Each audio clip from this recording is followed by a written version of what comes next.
इस कड़ी में आप सभी का स्वागत है। इस शाम को आगे बढ़ाने से पहले मैं आप सबसे गुजारिश करना चाहूँगी कि 1 मिनट के लिए खड़े होकर पुलवामा में जो हमारे जवान शहीद हुए हैं उनको हम श्रद्धांजलि अर्पित कर दें।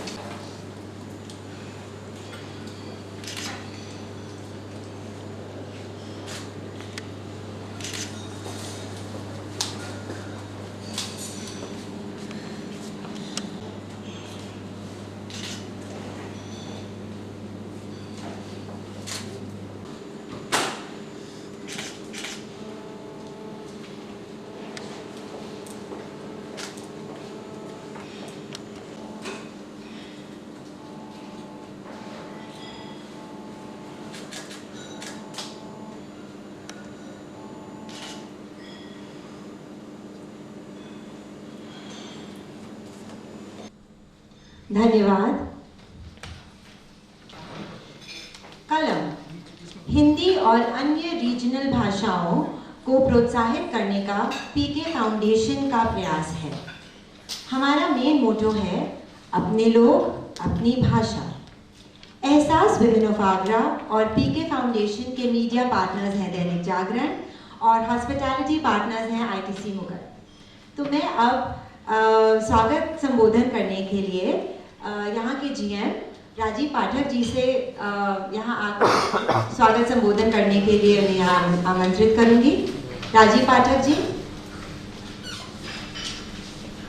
नमस्कार। आप सभी साहित्य प्रेमियों का इस खुशनुमा आफ्टरनून और थोड़ा इवनिंग को चला है, तो बहुत बहुत स्वागत है।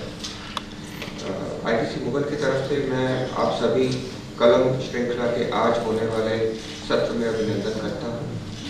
कलम श्रृंखला प्रभा हितान फाउंडेशन की अभिनव पहल है, जिससे महिला और सांस्कृतिक गतिविधियों को बढ़ावा देने वाली एहसास विमेन ऑफ आगरा अग्रणी समाचार संस्थान दैनिक जागरण के सहयोग से और आईटीसी मुगल के द्वारा आयोजित किया जाता है। कलम श्रृंखला के प्रस्तुतकर्ता श्री सीमेंट हैं। कलम का प्रमुख उद्देश्य हिंदी साहित्य और साहित्यकारों को एक जीवंत मंच प्रदान करना है। मैं आप सभी का आईटीसी मुगल की तरफ से फिर से स्वागत करता हूं और हमें बेहद खुशी है आप लोग यहाँ हैं और enjoy your evening. Thank you. परिचर्चा को आगे बढ़ाने से पहले मैं आप सबको मनीषा जी से रूबरू कराना चाहूँगी। वैसे तो इनका बहुत हिंदी साहित्य में तो इनका बहुत जाना माना नाम है। जोधपुर में जन्मी मनीषा जी ने साइंस में ग्रेजुएशन कंप्लीट करी थी, लेकिन साहित्य के प्रेम ने इनको अपनी तरफ आकर्षित किया और इन्होंने अपनी पोस्ट ग्रेजुएशन और एमफिल हिंदी साहित्य में कंप्लीट किया। इनकी लिखी गई कहानी संग्रह कठपुतलियाँ, कुछ भी तो रुमानी नहीं, बौनी होती परछाई, केयर ऑफ स्वाद घाटी काफ़ी लोकप्रिय हैं। कश्मीर के हालात पर लिखा गया उपन्यास शिगाफ को लोगों ने काफ़ी पसंद किया है और हाइडेलबर्ग के south Asia modern language centre में इसका वाचन रिसाइटल भी हुआ था। इंटरनेट की पहली हिंदी वेब पत्रिका हिंदी नेस्ट का 12 वर्षों से यह संपादन भी कर रही है। हिंदी साहित्य में मनीषा जी के लेखन को बहुत सराहना दी गई है और कई पुरस्कारों से इन्हें सम्मानित किया गया है, जैसे चंद्रदेव शर्मा सम्मान, रांगेय राघव पुरस्कार, डॉक्टर घासीराम वर्मा सम्मान आदि। तो अब मैं अपनी ओन एहसास विनती कथुरिया से निवेदन करती हूँ कि वह मनीषा जी से परिचर्चा शुरू करें। मैं आपसे जानना चाहती हूँ कि साहित्य आपके जीवन में आया तो बहुत देर से, लेकिन इसकी शुरुआत कहाँ से हुई? ऐसे कौन से किस्से थे, कौन से इंसिडेंट्स थे जिससे आपने साइंस को छोड़कर लिटरेचर को अपनाया? बिल्कुल, मैं इस सवाल का जवाब थोड़ी सी देर में देती हूँ। मैं सबसे पहले जो प्रभा खेतान फाउंडेशन की, जिनके नाम से है प्रभा खेतान जी, उनके बारे में और उनके और मेरे संबंधों के बारे में बताना चाहूँगी। प्रभा जी अपने आप में बहुत बड़ी फेमिनिस्ट रही और बहुत अच्छा उनका लेखन रहा। उन्होंने एक से एक उपन्यास हिंदी साहित्य को दिए और द सेकंड सेक्स का अनुवाद उन्होंने किया था, जो कि अब हिंदी में सबसे महत्वपूर्ण अनुवाद की तरह जाना जाता है। स्त्री श्रम पे भी उन्होंने बहुत अच्छे लेख लिखे थे। तो आज मैं प्रभा खेतान फाउंडेशन के लिए यहाँ पे कलम में शामिल हूँ, और मुझे उनकी मीठी सी आवाज़ याद आ रही है कि जितनी वो बोल्ड महिला थी उतनी उनकी आवाज़ इतनी मीठी थी।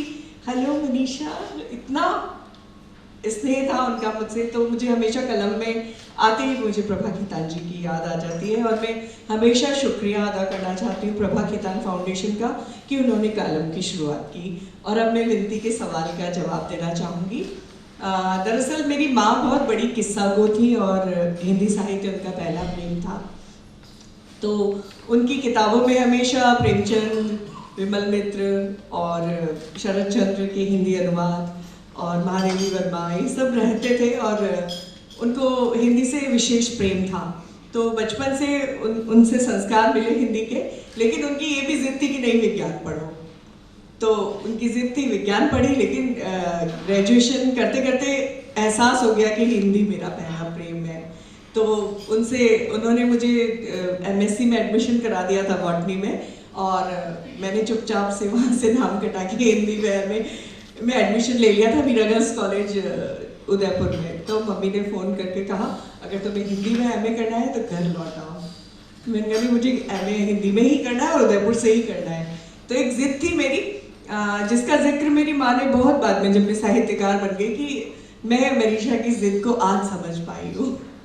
तो उन्होंने मेरी जिद का सम्मान किया और मुझे हिंदी की तरफ बढ़ने दिया, क्योंकि वो ऐसा समय था जब शायद हिंदी में कोई कैरियर या ऐसी चीज़ नहीं थी। पर मुझे लगता है कि भाषा कोई कैरियर नहीं होती, भाषा साहित्य होती है, और साहित्य भी कोई कैरियर नहीं होता। वो एक प्रकार से एक भाषा को अपना सम्मान देना होता है, और भाषा में समाज का जो प्रतिबिंब है उसको आगे बढ़ाना होता है। तो बस उसी के तहत मैंने अपना हिंदी लेखन शुरू किया। कॉलेज तक मैं लिखती रही, और मुझे कॉलेज में भी साहित्य अकेडमी का नवोदित प्रतिभा पुरस्कार मिला था। लेकिन उसके बाद एक फौजी से शादी हो गई, वायुसेना अधिकारी है मेरे पति, यहाँ पे मौजूद भी है। तो शुरू में शादी होते ही बच्चों के साथ फिर 5 साल वो एक डिले हो गया। तब मैं छोटी छोटी कविताएं लिखती थी, तो फिर उनको लगा कि मेरा हिंदी प्रेम कहीं उपेक्षित हो रहा है। तो उन्होंने मुझसे कहा कि तुम हिंदी को इंटरनेट पर ला सकती हो। तब हिंदी और इंटरनेट का कोई सामंजस्य नहीं था। मैंने कहा हिंदी और इंटरनेट पे कैसे संभव है। तब उन्होंने मुझे हिंदी वेबसाइट बनाने की प्रेरणा दी, और मैंने विश्व की पहली हिंदी वेबसाइट hindinews.com बनाई।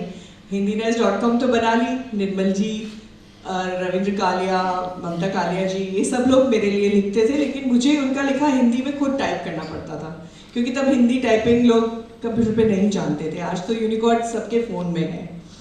तो इस तरह से शुरू हुआ, और क्योंकि अब पत्रिका शुरू की है तो उसका पेट भी भरना होता था। कई बार कोई आर्टिकल नहीं आता था तो मैं खुद ही लिखती थी। इस तरह से हिंदी में लिखना मेरा एक जबरन शुरू हुआ दोबारा से। फिर ये हुआ कि फिर मैं अपने उपन्यास को लिखना शुरू किया, शगाफ को। तो इस तरह से दोबारा से मेरी हिंदी में एंट्री हुई, और इस तरह से मेरी सफ़र शुरुआत हुई।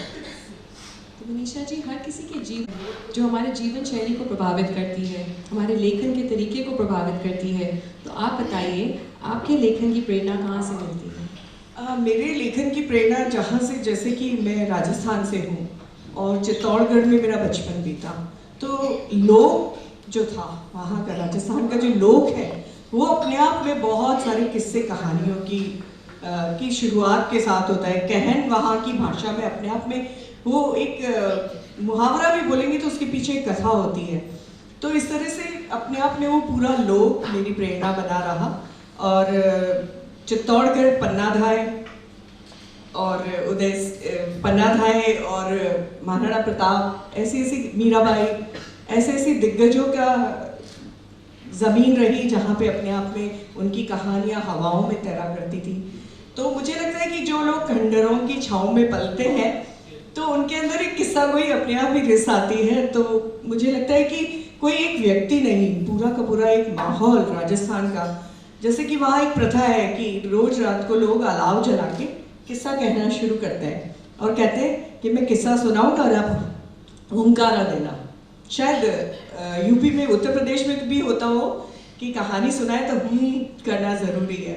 तो वो एक प्रथा थी जिसमें अलाव के पास बैठ के, और उसके अलावा भी वीर तेजा जी और इस तरह के जो लोक नाट्य है गवरी, वो सड़कों पे हुआ करते थे।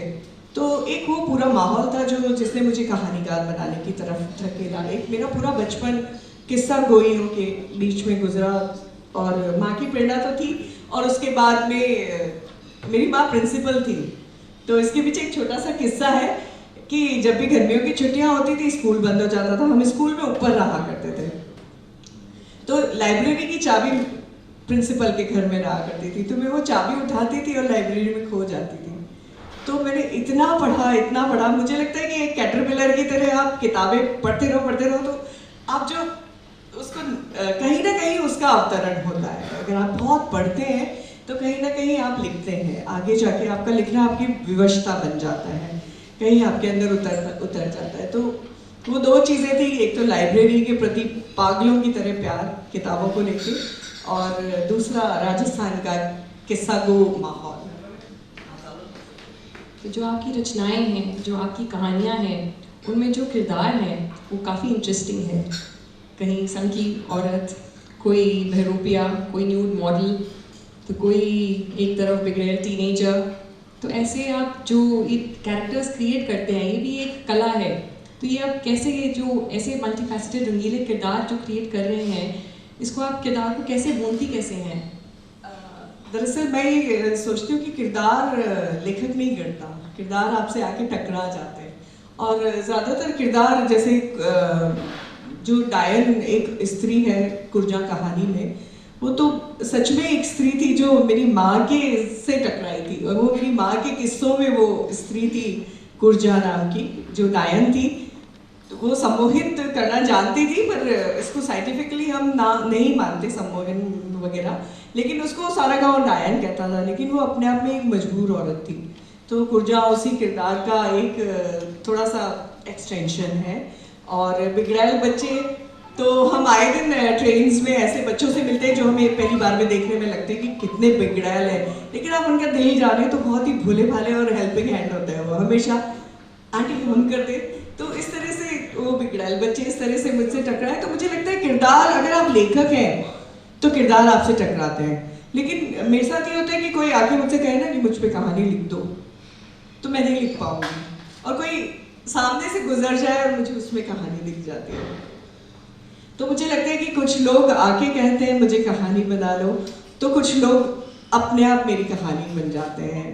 और मुझे लगता है कि किरदार बनना आसान नहीं है, कि एक किरदार बनने में लेखक हजार मौत मरता है, उन किरदारों की मौत मरता है, उन किरदारों के सुख में, उनके दुख में साथ जीता है। तो वो किरदार करना आसान तो नहीं होता। आपकी 5 नॉवेल्स रिसर्च बेस्ड है, आप उनके बारे में कुछ बताएंगे? हाँ बिल्कुल, मुझे लगता है कि कहानियाँ तो आप घटनाओं पे लिख सकते हैं, लेकिन मेरा एक बहुत ही गंभीर सोचना है, गंभीरता से ये सोचना है कि जब आप उपन्यास लिखें तो कोई ऐसा फील्ड उठा के लाएं जहाँ पर काम नहीं हुआ हो। तो मेरे ज़्यादातर उपन्यास शोध पे आधारित रहे, जैसे कि मेरा पहला उपन्यास कश्मीर पे था।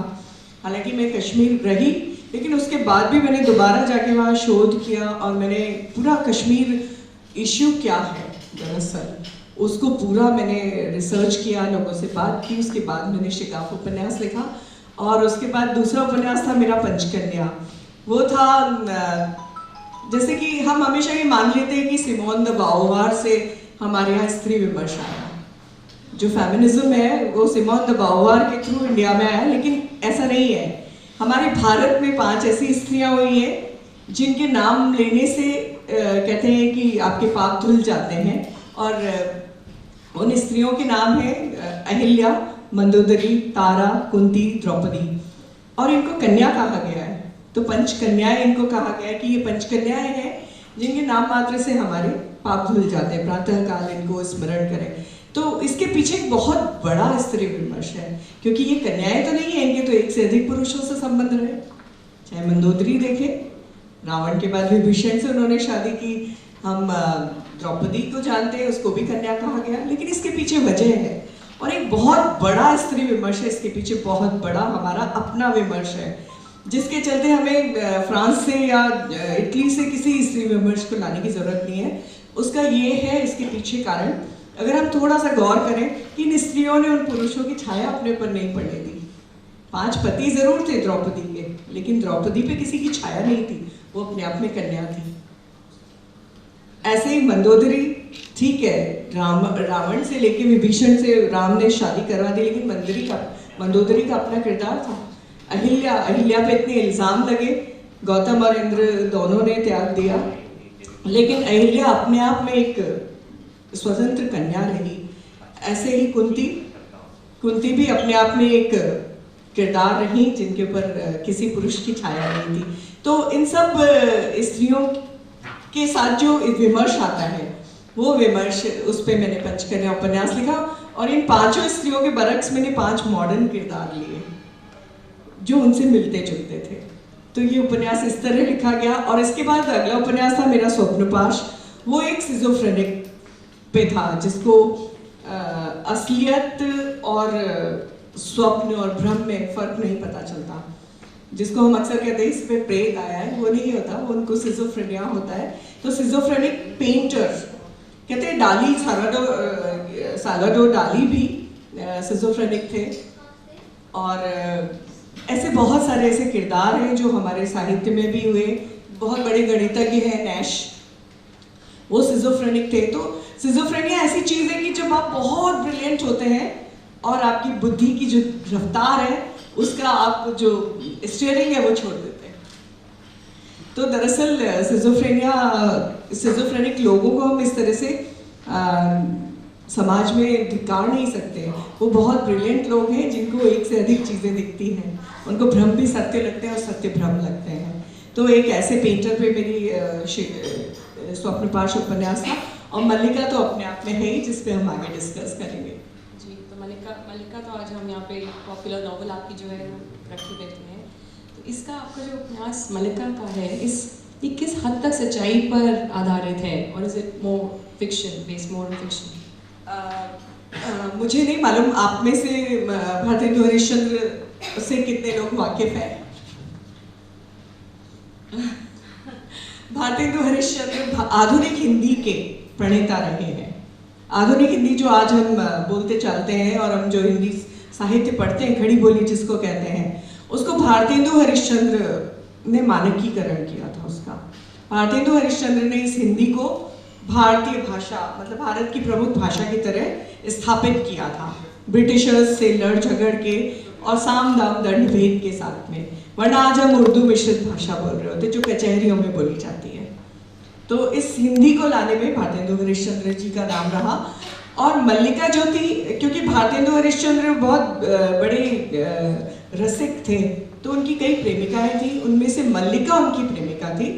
और मल्लिका ऐसी प्रेमिका थी जिसने भारतेंदु हरिश्चंद्र जी से लेखन और विचारधारा का विनिमय किया। और हिंदी साहित्य में जो उपन्यास शब्द है, इसके बारे में मैंने इस किताब में स्थापित करने की कोशिश की कि उपन्यास शब्द प्रेमिका के जरिए हिंदी साहित्य में आया है। क्योंकि हिंदी में आख्यायिका कहा जाता था उपन्यास को, और बाकी नवल कथा महाराष्ट्र में और गुजराती में भी एक कोई शब्द था, उसको कहा जाता था कादम्बरी गुजराती में कहा जाता था, नवल कथा मराठी में। तो उपन्यास शब्द बंगाली में कहा जाता था। इसलिए हिंदी साहित्य में मल्लिका के जरिए उपन्यास आया, क्योंकि मल्लिका बंकिम के लीनिएज की थी और बंकिम के जरिए हिंदी साहित्य में उपन्यास का अनुवाद हुआ। भारतेंदु हरिश्चंद्र ने बंकिम चंद्र के उपन्यासों का और मल्लिका ने भी उनके उपन्यासों का अनुवाद किया, तो उपन्यास शब्द आया। तो इस तरह से मेरी एक परिकल्पना भी है और एक हद तक सच भी है कि मल्लिका थी। और जो इस पे कवर पे फोटो है, ये दरअसल मल्लिका ही है। ये इनका अपना ओरिजिनल फोटोग्राफ है और ये भारतेंदु हरिश्चंद्र है। और भारतेंदु हरिश्चंद्र की चिट्ठियों में भी इनका जिक्र मिलता है और जीवनियों में जिक्र तो मिलता है, लेकिन हरिश्चंद्र कलंक की तरह। तो मुझे लगता है मुझे वो उस कलंक को धोना था। तो मल्लिका के बारे में बहुत कम जानकारी मिलती, बहुत ही कम। उन छोटी छोटी जानकारियों को इकट्ठा करके मैंने एक उपन्यास बुना और मल्लिका को जीवंत किया। और मुझे ये उपन्यास मतलब मैं नहीं भी चाहती तो ये मल्लिका के कारण अपने आप में बहुत लोकप्रिय हुआ है और लोग इसी जो मल्लिका का रूप है इसको ही असली मानने लगे हैं। और वैसे इसमें मैं कहूँ तो 70% कल्पना है, 30% सत्य है। मल्लिका आधुनिक हिंदी के निर्माता भारतेंद्र हरीशचंद्र की वह प्रेमिका थी जिसके संबंध में इतिहास और साहित्य मौन है। तो इस चुप्पी के पीछे क्या रहस्य है? कोई इसके बारे में बात क्यों नहीं करना चाहता था? What is the secret? ऐसे खाली मल्लिका ही नहीं है, ऐसे भारतीय इतिहास, विज्ञान, साहित्य, कलाओं में बहुत सारी ऐसी स्त्रियां हैं जिनको लेके उस काल में लोग मौन हो गए थे। कोई भी नहीं चाहता था कि ये स्त्रियां सामने आए। परीक्षा गुरु हिंदी जगत का पहला उपन्यास कहा जाता है, लेकिन मल्लिका उससे बहुत पहले कुमुदनी लिख चुकी थी। तो मेरे को ये लगता है कि भारतेंदु हरीशचंद्र चाहते तो कुमुदनी को छपवा सकते थे, क्योंकि वो अपनी तो सारी रचनाएं छपवा रहे थे, कुमुदनी क्यों अनछपी रह गई। तो मुझे लगता है कि एक पितृसत्तात्मकता का हाथ था इसके पीछे, जहां मल्लिका को लेके एक चुप्पी रह गई। और मुझे लगता है कि भारतेंदु हरीशचंद्र ने कोशिश की थी, मल्लिका की बहुत सारी कविताएं तो उन्होंने छापी हैं हरीशचंद्रिका के नाम से, चंद्रिका के नाम से उनकी बहुत सारी कविताएं तो छपी, लेकिन उपन्यास अनछपे रह गए। और मुझे इसके पीछे एक और वजह लगती है कि भारतेंदु हरीशचंद्र 35 साल की उम्र में तो काल प्रकटित हो गए थे, उनकी मृत्यु हो चुकी थी। तो मुझे लगता है कि शायद वो और जीते तो शायद मल्लिका और उभर कर सामने आ सकती थी। और बाकी रही लोगों की चुप्पी की बात, तो भारतेंदु हरीशचंद्र की जीवनी में जो लोग लिखते हैं मल्लिका के नाम पे कि हरीशचंद्र कलंक गुलाब में कांटा, तो क्या शायद यही लोग थे जिनके कारण चुप्पी एक बन गई। तो आजकल के जो नौजवान हैं उन्हें तो हिंदी पढ़ने में बड़ी दिक्कत आती है, जैसे कि मैं, I am sure the youngsters. और आपने इस उपन्यास में इतनी प्रॉपर हिंदी जैसे लिखी हुई है और आपका पूरा बंगाली बैकग्राउंड के ऊपर है, तो आप कतराई नहीं कि आज की जनरेशन इससे रिलेट नहीं कर पाएगी, उन्हें समझने में मतलब एक इजी पैटर्न नहीं होएगा, हमें डिक्शनरी खोलनी पड़ेगी टू अंडरस्टैंड द मीनिंग्स। इसका जवाब मैं दूंगी, हम भी कभी जवान थे, हम भी बहुत यंग थे और हम भी बहुत साइंस बैकग्राउंड से थे, तो भी साहित्य के प्रति एक प्रेम था। और हमारी भी हिंदी एक समय था जब अच्छी नहीं थी, लेकिन हम भी अच्छी हिंदी पढ़ के आगे बढ़े और हमने उस अच्छी हिंदी हमने अपने ऊपर, मेरे को क्या लगता है कि आप जितनी सरल और जितनी अंग्रेजीदा हिंदी लिखने लगेंगे, पाठकों का स्तर नीचे आता जाएगा। आप एक सीढ़ी ऊपर खड़े करिए ना, वो पैर उठा के ऊपर चढ़ेंगे ना। तो मुझे लगता है कि हर पीढ़ी के साथ, हमारी पीढ़ी भी काफ़ी अंग्रेजीदा रही, हमारे यहाँ भी अभी भी एयरफोर्स में मेरे साथ की लेडीज या, लेकिन हमारी अंग्रेजी हिंदी तो अच्छी नहीं है। लेकिन मुझे लगता है कि अगर पढ़ने को दिया जाए तो एक हम सबकी भाषा है, मातृभाषा है हिंदी, अगर हम पढ़ने पे आएंगे तो हिंदी क्यों नहीं पढ़ रहा हूँ। मैं चाहूँगी कि पाठक मुझ तक पहुँचे, क्योंकि मेरे साथ भी हुआ था कि जब मैं कृष्ण बलदेव वैद को पढ़ती थी या मैं निर्मल वर्मा को पढ़ती थी, थोड़ी कठिनाई आती थी, लेकिन हमने भी वो बाधाएं पार करके अपना टेस्ट ठीक किया। मेरे को लगता है कि चेतन भगत को पढ़ के हम में से कितने लोग खुश होते हैं, हम हमेशा उससे बेहतर पढ़ना चाहते हैं ना। तो मैं नहीं चाहती कि हिंदी में भी इस तरह का चेतन भगत किस्म का लेखन आए और इतना सरलतर होता जाए कि वो साहित्य ना रहे। गुलशन नंदा भी लिखते थे हमारे समय में, हम सब जो मेरी उम्र के लोग होंगे गुलशन नंदा को पढ़ते होंगे, तो गुलशन नंदा के बरक्स अगर हम मृदुला गर्ग या कृष्णा सोपती को पढ़ते थे तो ये टेस्ट की बात है।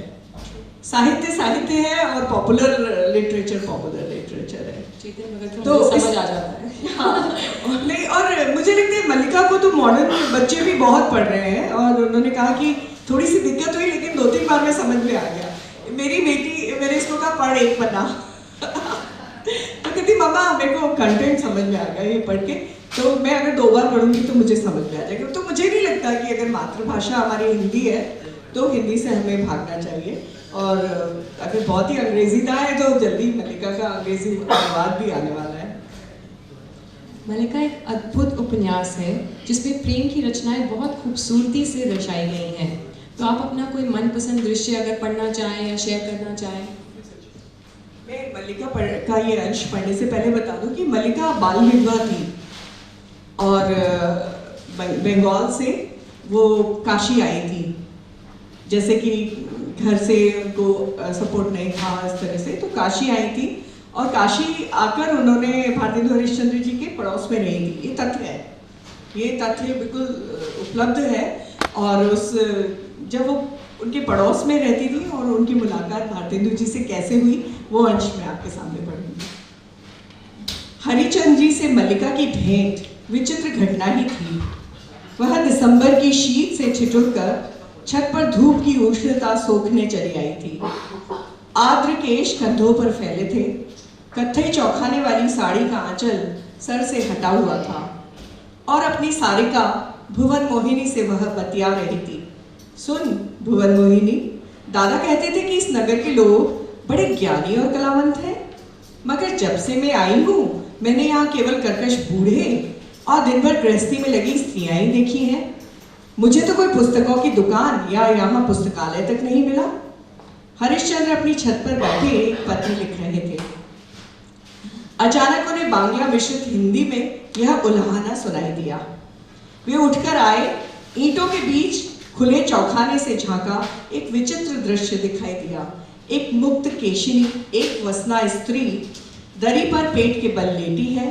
चेहरा दिखाई नहीं दे रहा, बस सांवली सुनहरी पीठ पर फैले घने केश और उन केशों से खेलती एक सारिका कुट-कुट कर रही थी। सामने एक पुस्तक के पन्ने फड़फड़ा रहे थे। तभी सारिका बोली, भुवन मोहिनी, भुवन मोहिनी। सारिका यानी मैना। कुछ घड़ी को उस दृश्य को वे समझते रहे। फिर याद आया कि रजत मोहन ने बताया था कि एक भद्र विधवा महिला पड़ोस के मकान में डेरा किए हैं। क्या ये वही है? बहुत दिनों से वे आसपास की सुधि नहीं ले पाए थे। काशी महाराज अस्वस्थ चल रहे हैं तो रोज वहां का आना जाना। तभी उस स्त्री ने करवट ली और सारिका को पिंजरे में डाल दिया। ओ बाबा रे, चल भीतर। यहाँ के गगन में तो कैसे कैसे चील, बाज और शिकरे उड़ते हैं, कहीं तुझे ग्रास बना लिया तो। एक श्यामल वर्णी लावण्यमयी मुख पर अति विशाल द्रगद्वय देखकर हरिश्चंद्र जी चकित रह गए। कैसा अनोखा सा चेहरा है, न कभी देखा न कभी सुना। वाणी कितनी मीठी और उच्चारण कितना मनमोहक, वैसा जैसे कि पुरी में बाउल गायकों का था। उत्सुकता चरम पर जा चढ़ी, परंतु वे चुप रहे। चुपचाप अपने आसन पर आप बैठे, सोचने लगे अपनी इस एकाकिनी पड़ोसन के बारे में। भुवन मोहिनी यही नाम है। वे सोचते थे कोई वय प्राप्त अधेड़ कुलीन विधवा होगी जो काशी प्रवास को आई है, मगर ये तो नितांत अल्पवयस है। पुस्तकों में बंगाली सुरुचि, काशी में पुस्तक की दुकान और पुस्तकालय खोजती है। वे मुस्कुराए एक गूढ़ मुस्कान। तभी मल्लिका के दालान में एक स्त्री आई। उसके हाथ में एक थैला था। वह कजरी को पुकार रही थी। कजरी शाक भाजी लेने गई हुई थी। मल्लिका नीचे उतर आई। कौन चाहिए? बीबी, पड़ोस के मालिक ने पोथियां भेजी है। कौन मालिक? वही बगल की कोठी के मालिक साहब। मल्लिका ने थैला दीवान पर उलट दिया। उसमें 2 बांग्ला किताबें थी, शेष हिंदी की। वह असमंजस में पड़ गई। साथ में कागज का एक टुकड़ा था। भुवन मोहिनी जी, मैं हरिश्चंद्र अग्रवाल हूँ। ये कुछ पुस्तकें मैं अपने निज पुस्तकालय से आपकी शिकायत पे भिजवा रहा हूँ। यहाँ पर पुस्तकों की दुकान भी है और कुछ दूर पर सार्वजनिक पुस्तकालय भी। मल्लिका ने सभी किताबें रख ली। कलम लेकर एक कागज पर देवनागरी में लिखा, धन्यवाद। अगली सुबह मल्लिका और उसकी सारिका छत पर आए ही नहीं। बहुत दिनों बाद हरिश्चंद्र अपनी छत पर टहल रहे थे।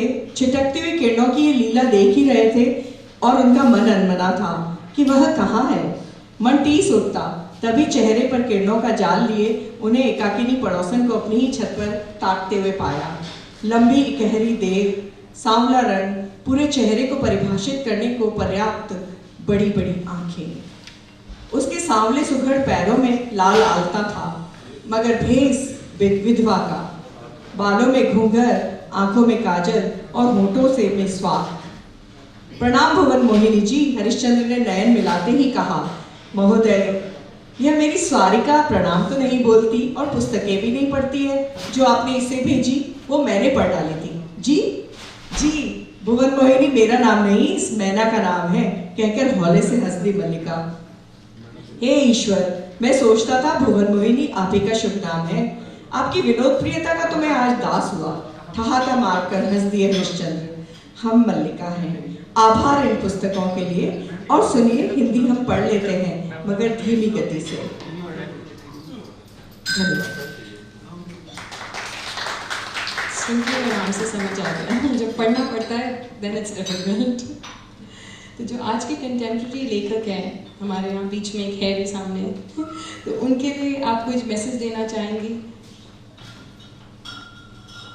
बिल्कुल, कंटेम्प्रेरी राइटिंग का सबसे इम्पॉर्टेंट जो मुझे चीज़ लगती है, जैसे मैंने शुरू में कहा कि हमें बहुत सारा पढ़ना चाहिए। विश्व साहित्य, भारतीय साहित्य, बांग्ला साहित्य, स्पेनिश, लैटिन अमेरिकन, जो भी अनुवाद में जो भी मिले ना, एक कैटरपिलर की तरह पढ़ जाना चाहिए।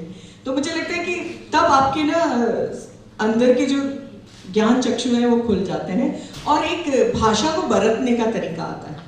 जब मेरे को लगता है कि मुझे राइटर्स ब्लॉक आ गया है तो मैं अनुवाद करने बैठ जाती हूँ। मैंने माया एंजेलू को अनुवाद किया है, मैंने स्पेनिश में टोनी मॉरिसन को अनुवाद किया है। तो मुझे लगता है कि जब आप अनुवाद करते हैं तो भाषा को तरह तरह से बरतने का एक सलीका हो जाता है। तो मुझे लगता है कि बहुत सारा पढ़ना और बहुत सारा विदेशी साहित्य पढ़ना और उसका अनुवाद भी कर सकते हैं। और मुझे लगता है कि आप पर्यटन, क्योंकि मैं एक फौजी की पत्नी हूँ तो मेरा बंजारापन मेरे लेखन में काफ़ी आ जाता है, क्योंकि मैं बंगाल पे भी लिख सकती हूँ तो मैं कश्मीर पे भी लिख सकती हूँ। अभी अभी हमारा ट्रांसफ़र त्रिवेंद्रम हो गया है तो मुझे लगता है कि वहाँ से शायद एक किताब आ जाएगी। तो इस तरह से घूमना, और बहुत सारे लेखक जैसे कलम है, इस तरह के बहुत सारे, आजकल JLF है, हम बहुत सारे लेखकों से मुखातिब हो सकते हैं। और प्रगति मैदान में हर साल पुस्तक मेला लगता है तो वहाँ पे भी बहुत सारे लेखक उपलब्ध होते हैं। तो लेखकों से गुफ्तगू में शामिल होना साहित्यिक कार्यक्रमों में। और मुझे बहुत हैरानी है कि जो मेरा दशक था, जिसको हम कहें कि 90 का दशक और 2000 का पहला दशक जो रहा, काफ़ी साहित्य में बहुत डल समय था। हिंदी की किताबें कहीं नहीं पहुंच रही थी।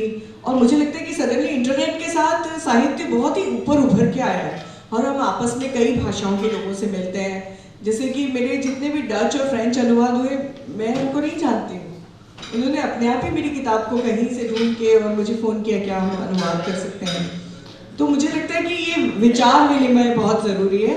आना जाना, घूमना, लोगों से मिलना, लिटरेचर फेस्टिवल्स में शिरकत करना, तो मुझे लगता है कि इस तरह की ये सारी चीज़ें ज़रूरी है एक नए कंटेम्प्रेरी राइटर के लिए।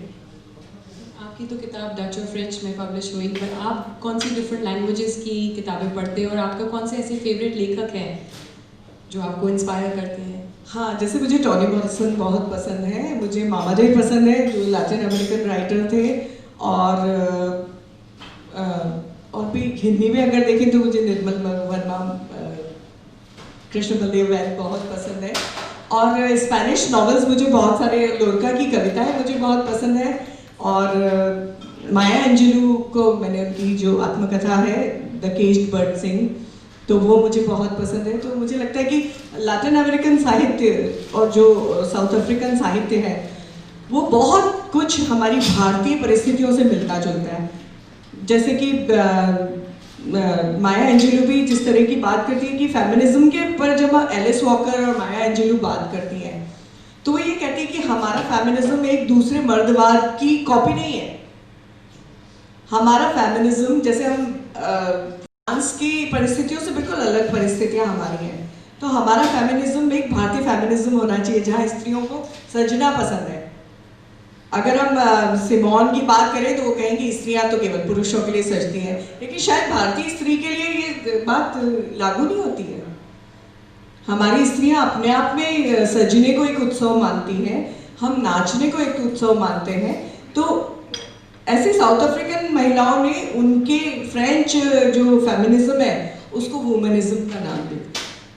तो मैं ये आप सबसे गुजारिश करूंगी कि हमारा अपना फेमिनिज्म है जिसमें हम अपने उत्सवों के साथ, हम अपने कॉन्टूर्स के साथ, हम अपनी थिंकिंग के साथ, हम अपनी उत्सव प्रियता के साथ में इस फेमिनिज्म को लें। जैसे कि हम भारतीय बड़े होते हैं, हर देश के संस्कार अलग है, तो हमारा अपना फेमिनिज्म हो।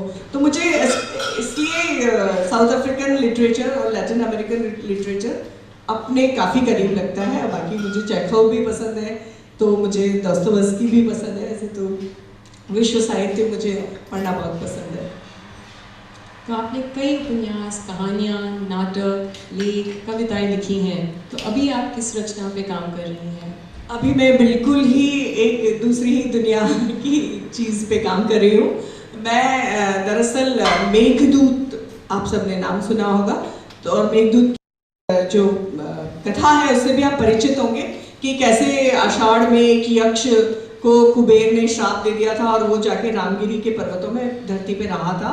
और जब मेघ आए आषाढ़ के तो उसने कहा कि प्लीज़ मेरा संदेश लेके जाना। तो जब यक्ष ने मेघ को संदेश दिया तो उसने साथ में एक नक्शा भी पकड़ाया। उसने कहा देख ऐसे करके ऐसे अलका नगरी तक जाना। तो वो जो नक्शा है उसमें मेघ कालिदास यक्ष के जरिए कहलाते हैं कि देख तू सीधे पर चले जाना, मैं चाहता हूँ तू आनंद भी करे, तो तू ऐसा करना उज्जैन होके जाना, वहाँ की सुंदरियों के कटाक्ष भी देखता हुआ जाना। तो ऐसे करके विचलन भी उस कालिदास ने अपने मेघ से करवाए। तो वो पूरी यात्रा मैंने दोबारा की। मुझे सीनियर अपने संस्कृति मंत्रालय से सीनियर फेलोशिप मिली थी, तो उसके थ्रू मैंने पूरी की पूरी जो मेघ की यात्रा है, जो यक्ष ने नक्शा दिया था कि राम टेकरी से नागपुर से शुरू होके सरगुजा, उज्जैन से पूरी रेवा नदी और पचमढ़ी और कहाँ से होके, तो वो सारी यात्राएं मैंने की। और अलका नगरी तो काल्पनिक है, लेकिन हाँ मैं कैलाश तक होके आई। और पूरी की पूरी मॉनसून की वो यात्रा है। तो मेघ ने जो पूरी यात्रा की, वो पूरी यात्रा मैंने की। उसमें उसका फ्लोरा फौना, जो कालिदास तो कहते हैं कि प्रकृति के कवि है, कीट्स तो बहुत बाद में आए, हमारे कीट्स के भी पितामह हैं कालिदास, क्योंकि वो फ्लोरा फौना पे भी बात करते हैं कि किस मौसम में कहाँ पर कौन सा पक्षी और कहाँ पर कौन सा पौधा उगा होगा, कि यहाँ पे इस वक्त तो ये वाले पौधे होंगे, आम की मंजरियाँ होंगी तो भौरे होंगे। तो वो पूरे उसको मौसम के साथ और बादलों के प्रकारों पे भी बात करते हैं।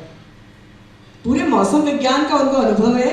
और इस यात्रा को करते हुए मैंने महसूस किया कि कालिदास जमीन से नहीं देख रहे थे, वो एक एरियल व्यू देख रहे थे। जब वो कहते हैं कि रेवा नदी तुझे ऐसे दिखेगी धरती के ऊपर जैसे कि हाथी के शरीर पे खड़िया से निशान है, तो वो सामने रेवा देखोगे तो आपको नहीं दिखेगा, आप एरियल व्यू से देखोगे तो हाथी के शरीर पे चौक से जो निशान बनते हैं ऐसे रेवा नदी बह रही होगी। तो मुझे लगा कि एरियल व्यू से कालिदास ने कैसे देखा होगा, वो कल्पना कितनी अद्भुत होगी। तो वो सारी यात्राएं मैंने की और वो पूरा का पूरा किताब के स्वरूप में आ रहा है। वो मेरी सारी यात्राएं, वो पूरा संस्मरण मेघदूत की राह के पथिक नाम से। तो अगला मेरा प्रोजेक्ट यही है जो मैं आजकल कर रही हूँ। All the best for that. Manisha ji से बातचीत का दौर तो इतना इंटरेस्टिंग है कि शायद हमारी गुफ्तगू का भी ख़त्म ही ना हो, पर अगर आपके मन में कोई जिज्ञासा पैदा हुई है तो आपके प्रश्नों का स्वागत है।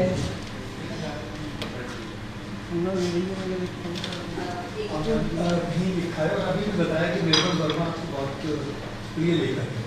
मैं ये जानना चाहूँगा आपकी जो जैसे शुरू की कहानी थी स्वान, और एक जिसमें डायन भी आपने जिक्र भी किया, जो कहानी थी इंडो पाक बॉर्डर पे जो, जी हाँ, मतलब ये आम आदमी के ज़्यादा करीब थी, समांतर साहित्य जिसको परमेश्वर ने बहुत प्रमोट किया।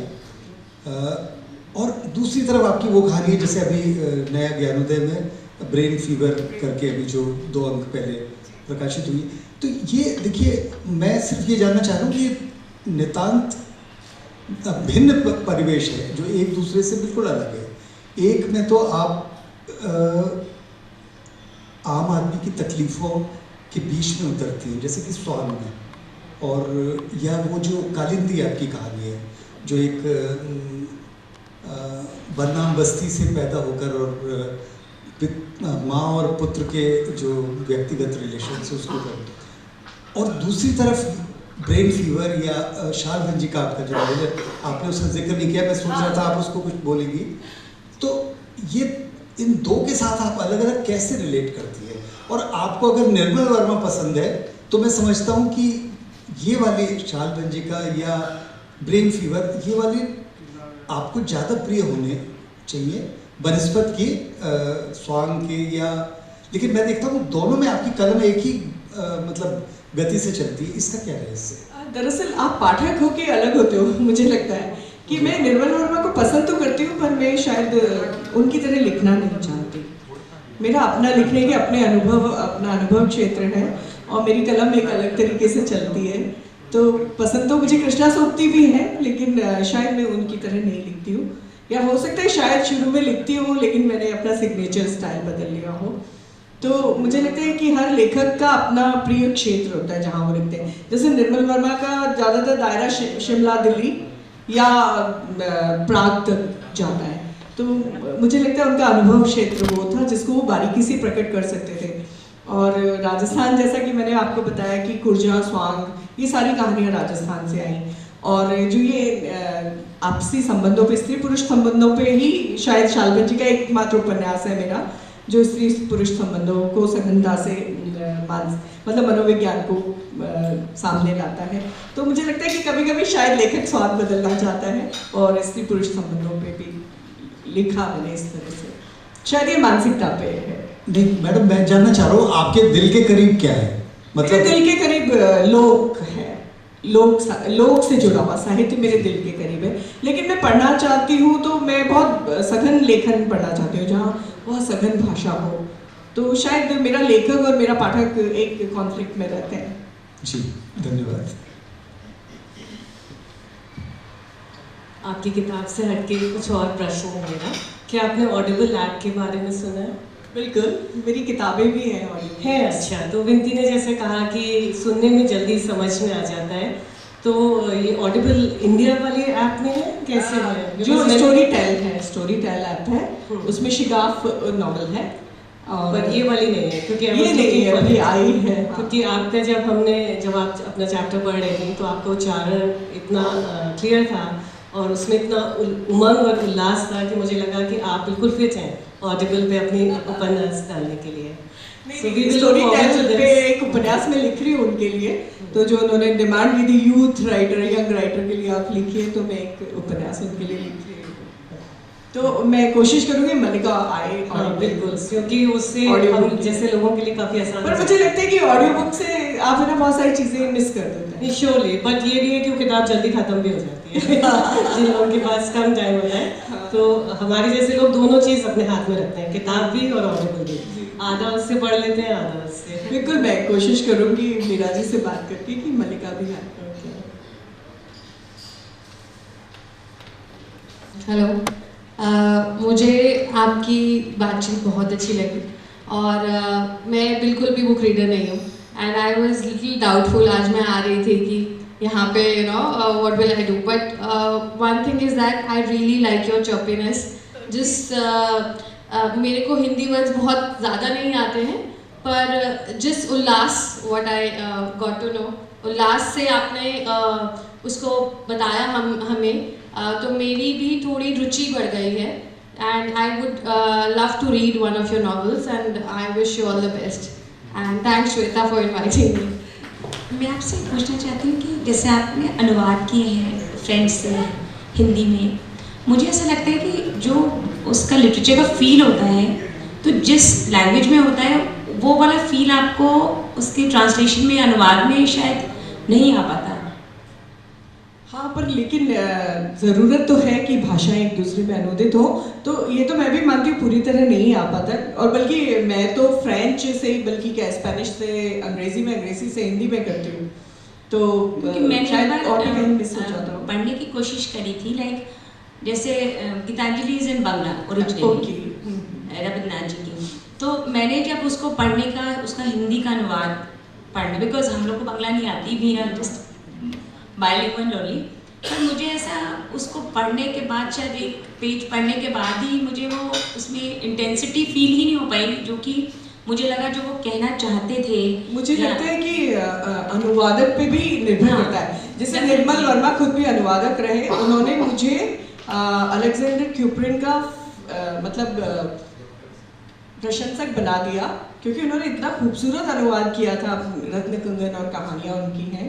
मैं तो अलेक्जेंडर क्यूपरिन को जानती भी नहीं थी, लेकिन निर्मल वर्मा जैसे दिग्गज जब अनुवाद करते हैं तो आपको अनुवादक चुनना होगा। गीतांजलि का तो जैसे अनुवाद, जैसे मेघदूत का अनुवाद मैं नागार्जुन का पढ़ूँ, और मैं किसी और का पढ़ूं, तो नागार्जुन का वही अनुवाद हम लोगों को एक इस तरीके का भी वो होना चाहिए कि हमें किसका अनुवाद पढ़ना है। हाँ बिल्कुल, तो आपके आपके अनुवाद पे बहुत डिपेंड करता है कि आप उसकी फील तभी ले पाते हो। बिल्कुल, आजकल हम गूगल के ज़माने में हैं, तो आपको बिल्कुल कोई भी गूगल पे कोई भी आपको बताने को तैयार है कि किसका अनुवाद बेहतर है। तो आप मुझे लगता है कि अनुवादक पे निर्भर करता है।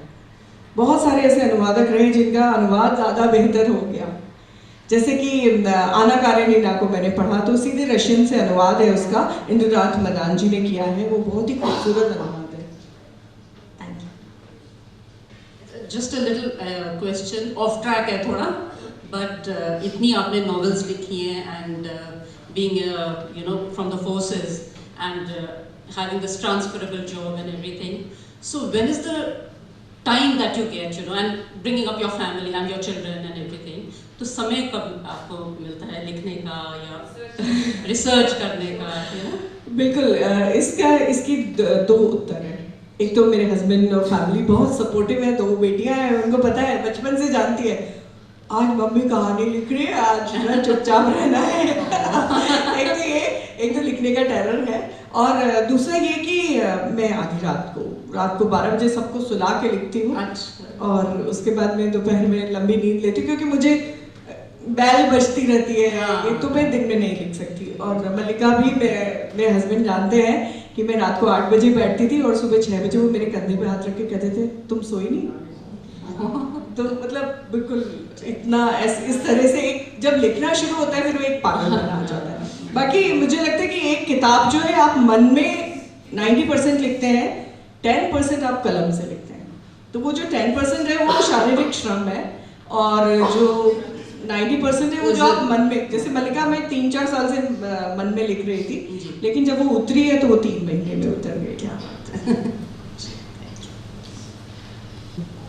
सबसे पहले तो मैं ये बता दूं कि मैं मनीषा को यहाँ पे बतौर राइटर तो सब लोग जानते होंगे, मैं उसे बतौर इंसान, बतौर सहेली जानती हूँ। वो भी इसलिए क्योंकि हम दोनों के husbands are college mates, so that is the reason. और उसके बाद इनका ट्रांसफ़र, और हम लोग आज शायद 9 साल बाद मिल रहे हैं। Thank you Shweta. आगरा रही हूँ मैं 4 साल। तो मनीषा को इस तरीके से जानती हूँ कि इतनी घुल मिल सकती है, इतनी सबकी अपनी बन सकती है, तो शायद राइटर की ये बेसिक क्वालिटी बहुत जरूरी है। She should be very much attached to the person, to the people, to the situations and all that I think. And hearts of Manisha, thank you. Thank you.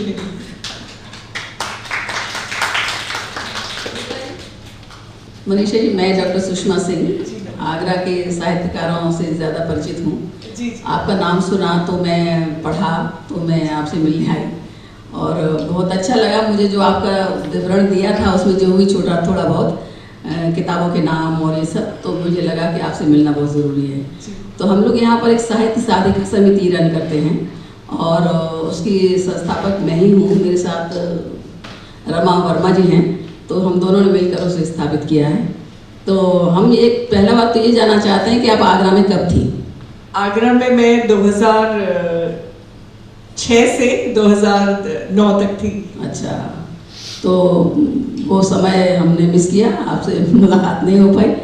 और आप कुछ लोगों को तो जानती होंगी आगरा के लिखने पढ़ने वाले। उषा यादव जी को जानती हूँ मैं। हाँ, उषा जी को जानती हूँ। उषा जी बहुत अच्छी फ्रेंड है, वो संरक्षक हैं हम लोग। जी जी जी। तो बहुत ही अच्छा लगा और चाहेंगे कि आपकी पुस्तकें पढ़ें। यहाँ जितेंद्र रघुवंशी जी थे, उनको मैं जानती थी। हाँ, रघुवंशी जी, बिल्कुल बिल्कुल। तो बहुत ही अच्छा लगा। और जिस तरह से आप बता रही थी ना अनुवाद की बात, तो जैसे रविन्द्रनाथ ठाकुर के कई अनुवाद पढ़े मैंने, लेकिन उसमें एक अनुवाद था जो राइम में ही था, मतलब काफ़ी बहुत अच्छा था। तो वो जो बात कह रही है ना आप कि अनुवादक पर बहुत निर्भर करता है।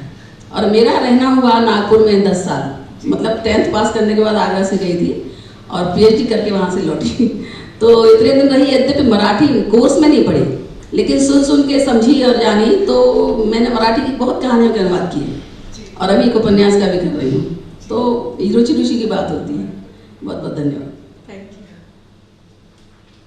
जी, आई एम श्योर आप सबको बहुत मज़ा आया होगा, इतनी जानकारी मिली और हमारे लिए ये बहुत ही हमारी खुशनसीबी की बात है कि आपसे मुलाकात हुई और बातचीत हुई। Thank you.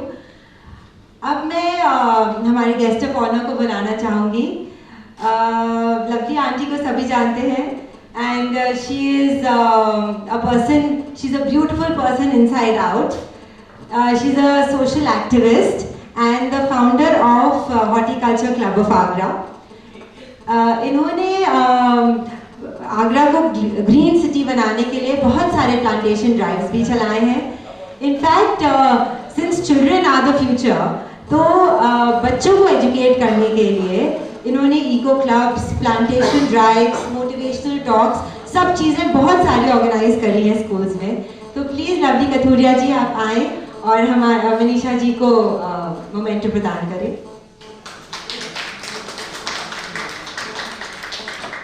मैं एहसास विमेन ऑफ आगरा और पीके फाउंडेशन की ओर से कलम आगरा के मीडिया पार्टनर्स दैनिक जागरण और हॉस्पिटैलिटी पार्टनर आईटीसी मुगल को धन्यवाद देना चाहूँगी। मैं मनीषा कुलश्रेष्ठ जी को धन्यवाद देना चाहूँगी कि आपने अपने मसरूफियत वाले पलों में से हमारे लिए थोड़े लम्हे निकाले। Thank you very much. और मैं आप सभी का धन्यवाद देना चाहूँगी कि आप आए और आज कलम की इस कड़ी में शामिल हुए। धन्यवाद।